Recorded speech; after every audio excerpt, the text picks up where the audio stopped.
जरा याद कीजिए धर्मेंद्र प्रधान जी ने अपने कार्यकाल में क्या किया था। वामपंथी इतिहासकारों ने सालों से हमारे बच्चों की किताबों में जिन मुगलों का झूठा महिमा मंडल भरा रखा था, धर्मेंद्र प्रधान जी ने उस मुगली इतिहास को कचरे को साफ करने का साहस दिखाया था। उन्होंने किताबों में मुगलों को वह अध्याय हटा दिया जिसने हमारे देश की असली नायकों को छुपा के रखा था। उन्होंने हमारी किताबों में भारत के असली वीर शिरोमणि महाराणा प्रताप, छत्रपति शिवाजी महाराज और गुरु गोविंद सिंह जी के इतिहास को दर्ज करवाया ताकि आने वाली पीढ़ी गुलामी की मानसिकता से मुक्त हो सके।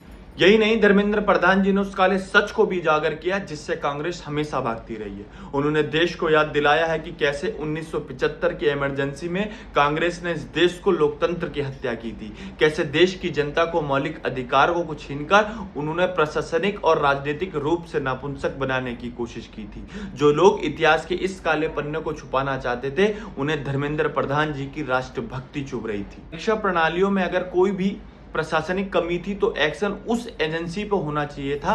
एनटीए के अधिकारियों को जोशी जैसे जिम्मेदार पदों पर बैठे लोगों जवाबदेही तय होनी चाहिए थी, लेकिन विपक्ष को छात्रों के भविष्य से कोई लेना देना नहीं है। उनका मकसद केवल एक ईमानदार राष्ट्रवादी मंत्री की छवि को धूमिल करना था।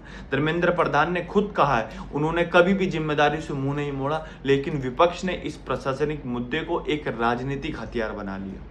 धर्मेंद्र प्रधान जी का इस्तीफा राष्ट्र विरोधियों की कोई जीत नहीं है, बल्कि इस बात का सबूत है कि इस देश के राष्ट्रहित की राजनीति करने वालों के खिलाफ कितनी बड़ी लॉबी काम कर रही है। लेकिन याद रखिए, किताबों में मुगलों का जो नॉमिनेशन मिटाया गया है और वीर शिरोमणि का गौरव लौटाया गया है, उसे देश की जनता कभी नहीं भूलेगी।